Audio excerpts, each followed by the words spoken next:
7 en punto de la mañana, la directora de la cárcel de mujeres de Guayaquil, Gabis Moreno, fue asesinada, como sabemos, la noche del 26 de marzo cuando salía de su trabajo en la vía perimetral.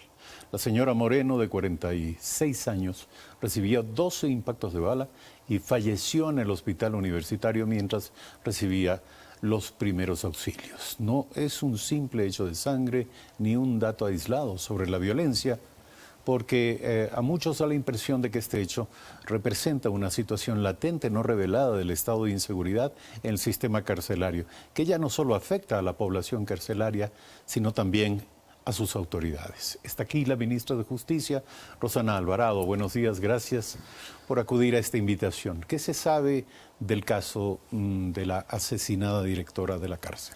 Sí, Eduardo, gracias. Buenos días, amigas, amigos. Esta es una investigación que se está desarrollando inmediatamente después de esta que ha sido para nosotros como Ministerio de Justicia una tragedia, un dolor muy grande, porque en verdad la funcionaria, la compañera Gabis Moreno era una mujer de extraordinarias cualidades en su trabajo de rehabilitación. En cuanto se supo pues de esta noticia, se activaron inmediatamente los protocolos de la policía y en este momento las investigaciones continúan, de manera que no es posible dar detalles, porque además es la policía la que en su momento, cuando las investigaciones avancen, pues sabrá informarle a la ciudadanía de lo que se trata. Pero más allá de este hecho que, como les digo, pues para nosotros como ministerio, para la sociedad ecuatoriana, es una pérdida gigante y además un motivo de muchísima preocupación, el Ministerio de Justicia ha procurado mantenerse en contacto con los familiares, no puede ser de otra manera, activar todas las prestaciones que a través del Instituto Ecuatoriano de Seguridad Social pues se tienen que establecer en casos como estos, tan dramáticos. Además, hay 2 niños que no pueden quedar desprotegidos y esa ha sido la línea en lo que refiere a lo sucedido con Ahora, ¿qué Gabis pasa en la cárcel de mujeres? ¿Cuál es el presumible origen de la violencia que desencadena este hecho irreparable? Sí, bueno, las cárceles, el sistema penitenciario es un sistema en donde siempre hay sorpresas, Eduardo, en donde siempre un acontecimiento, por más aislado que parezca, es un acontecimiento trágico, es un acontecimiento que mancha de sangre, que genera, pues lamentablemente, estos que son bajas humanas, pérdidas de personas, ¿no?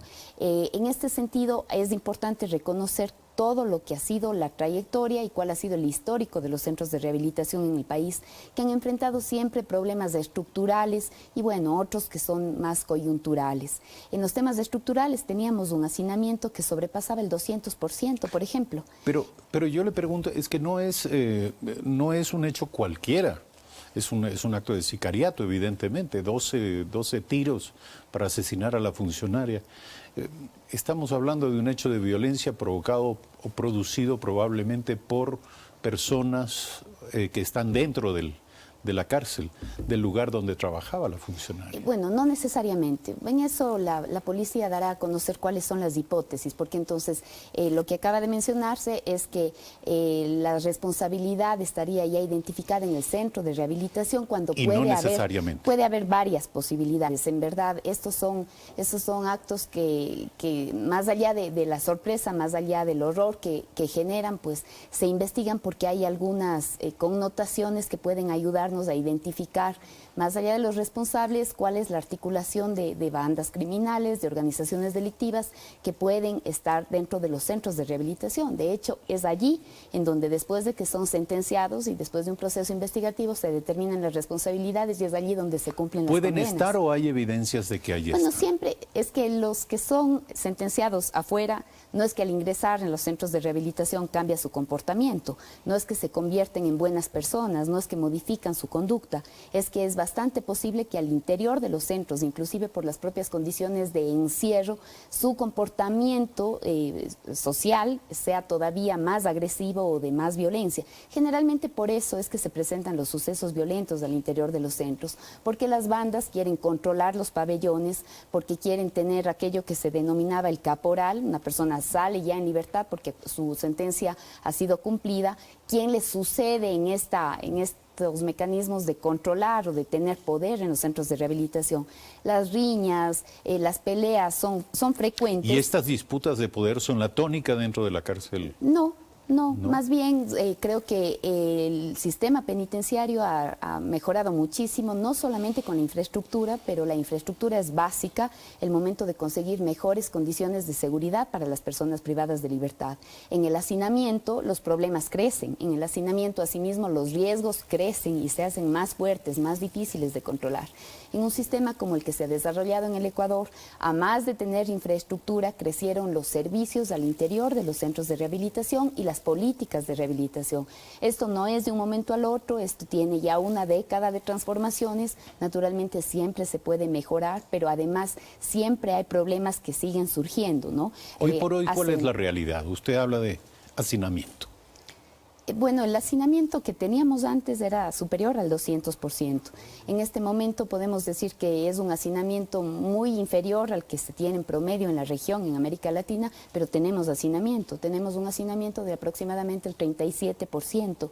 Eso, si es que comparamos con lo que había antes, pues es muchísimo, muchísimo menor. Sin embargo, es algo sobre lo que el Ministerio ha estado trabajando para mantener las cifras menores o para poder conseguir disminuir los porcentajes de hacinamiento, aplicando todos los beneficios penitenciarios que están establecidos en el Código Orgánico Penal Integral, porque no hay otro beneficio que no esté incorporado allí. Pero además la política de rehabilitación que pasa por el desarrollo de diferentes ejes. Tenemos más de 10.000 personas que están ya vinculadas al eje laboral dentro de los centros de rehabilitación. Eso era hasta hace pocos años impensable, sencillamente, impensable. El eje cultural, los servicios de salud, tenemos el tamizaje, la prevención en salud, tenemos médicos que están de manera permanente en los centros regionales de rehabilitación. Y hay que diferenciar también lo que son los centros regionales, en donde tenemos una infraestructura que permite la clasificación de las personas privadas de libertad dependiendo del delito que han cometido, dependiendo del proceso de rehabilitación para ubicarlas. Tenemos que diferenciar de aquellos centros que tienen todavía su funcionamiento en casas que no eran centros carcelarios. Ahora, en penitenciarios. perspectiva, usted habla de un 37% de hacinamiento todavía. En la situación fiscal actual del país, parece muy difícil que haya inversiones en esta materia y que se amplíen los espacios de los centros de reclusión.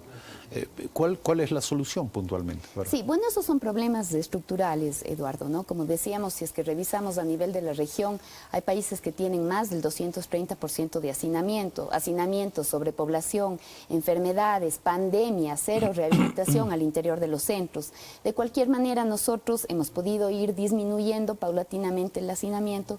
Creemos que todavía es posible hacer unos ajustes en ese sentido, pero al mismo tiempo también es algo que nos ayuda o que nos empuja a hacer una reflexión sobre cuáles son los delitos que tienen que ser sancionados con penas privativas de libertad. En el Código Penal, y eso es algo que lo digo como ex legisladora, en el Código Penal están las conductas que necesariamente, que es indispensable que sean sancionadas, ¿verdad? Pero creo que la gran pregunta es saber si es que todas esas deben ser sancionadas con medidas privativas de libertad, porque de otra manera, como lo mencionabas, no habrá centros de rehabilitación suficientes o el número de plazas suficientes para todas las personas privadas de libertad. Y no es un tema de andar por ahí y seguir construyendo cárceles. Es importante Ahora, ¿están prevenir claras el las delito. estadísticas? Porque la pregunta es, ¿cuántas personas actualmente recluidas deberían ya encontrar una fórmula que les permita salir? Bueno, en eso hemos tenido importantes avances. Creo que por eso, precisamente, cuando yo llegué al ministerio, el hacinamiento era de alrededor del 42%. Haberlo disminuido y no haber permitido que ese porcentaje siga creciendo, que es como la regla natural, me parece que es un punto importante de estos últimos meses. Pero para eso se necesitan diferentes medidas, algunas alternativas. Una de ellas, identificar cuáles eran los procesos por los cuales los beneficios penitenciarios no podían ser concedidos. Esas no son medidas que le corresponden al Ministerio de Justicia, sino a la función judicial. ¿Cuáles son los beneficios penitenciarios? El cambio de régimen, por ejemplo. Eso está establecido en el Código Penal Integral, el cambio de régimen, y antes, porque hay todavía algunos delitos que fueron sancionados con el código anterior, se hablaba de la prelibertad.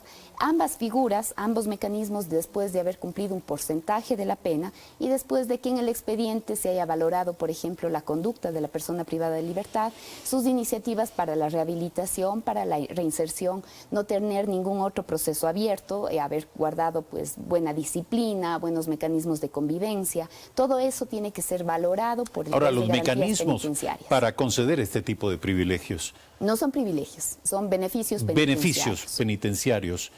¿Estos mecanismos están en operación? Claro, por eso mismo todo el tiempo tenemos los cambios de régimen o la prelibertad. Es algo bastante habitual, muy frecuente dentro del sistema penitenciario. Pero como les decía, ese no es un tema que ejecuta el Ministerio de Justicia, sino la función judicial, porque es el juez el que tiene que valorar la carpeta, pero además de eso, ver que se cumplan las condiciones, los requisitos establecidos en el Código Penal. ¿Y hay jueces disponibles para esto? Sí, bueno, ese es uno de los desafíos de la función judicial, pero los tenemos, claro que los tenemos. El cambio en el sistema de administración penitenciaria, el cambio en el sistema de rehabilitación social nos está permitiendo tener hoy, por ejemplo, como decíamos, más de 10.000 personas incluidas dentro del eje laboral, más del 40% de la población penitenciaria en el eje educativo, en diferentes modalidades. Podemos tener personas ya comprometidas con el eje cultural dentro de los centros de rehabilitación, las radios al interior de los centros, los diferentes mecanismos para que puedan tener programas de teatro, desarrollo cultural, artes escénicas. Hay algunas alternativas. No siempre resulta muy sencillo que todas las personas se integren, porque también pasa por un compromiso personal de ellos mismos. Hay gente que definitivamente no tiene las intenciones de reinsertarse, de rehabilitarse. Hay otras personas, en cambio, sobre las cuales no hay novedad, que cumple su sentencia de una manera más ordenada, disciplinada, sin buscar problemas con quienes tiene que compartir al interior de los centros de rehabilitación. Asumimos que este problema de la sobrepoblación carcelaria no se presenta de manera uniforme en todo el territorio nacional. La pregunta es, ¿dónde están los principales problemas o los problemas más acuciantes en esta materia? Sí, bueno, es en general en todos los centros, ¿no? Tenemos los mismos problemas, los mismos inconvenientes, porque son temas estructurales. Hay centros que tienen más hacinamiento, que tienen mayor sobrepoblación que otros. No es tan sencillo hacer un reparto equitativo o dependiendo del número de plazas, porque tenemos que asegurar las condiciones en las cuales las personas privadas de libertad no van a enfrentar riesgos y también van a tener la posibilidad de estar cerca de sus familias. A veces hay personas privadas de libertad que su petición es regréseme, no sé, regréseme a El Rodeo en Puerto Viejo, regréseme a la cárcel de Tulcán o envíeme a Turi porque está allí mi familia en Cuenca, ¿no? ¿Y este tipo de pedidos se consideran? Depende, no siempre es posible, ¿no? Porque si es que tenemos ya algunas alertas de seguridad a través de inteligencia penitenciaria, pues tenemos que saber la ubicación de esa persona. Pero también cuando de por medio es una persona que no recibe visitas porque su familia está lejos y no hay mayor novedad en torno al expediente de esa persona, se puede efectuar un traslado, ¿no? Entonces, depende de algunos factores la valoración de dónde se ubica esa persona, además del perfil de la persona privada de libertad. Hay quienes están por delitos menores, pero hay quienes por el nivel de peligrosidad que representa, más que de peligrosidad, el perfil que tiene la persona privada de libertad. Sobre esa persona hay que tomar diferentes precauciones, evitar que esté comprometida con otras bandas enemigas, con bandas con las que pudiera llegar a tener inconvenientes al interior de los centros. Entonces resulta que hay que hacer un estudio y un análisis de seguridad de cada persona privada de libertad. Hoy por hoy, ¿cuántos miles de presos hay en el país? Aproximadamente 37.500, casi 37.500. Y usted dice que la población carcelaria no ha ido creciendo. O sea, se ha ido controlando el hacinamiento. Hemos bajado más bien del 42% a un 37%, que es la cifra con la que estamos en este momento. Muchísimas gracias, Rosana Alvarado, ministra de Justicia, esta mañana aquí en Primera Impresión.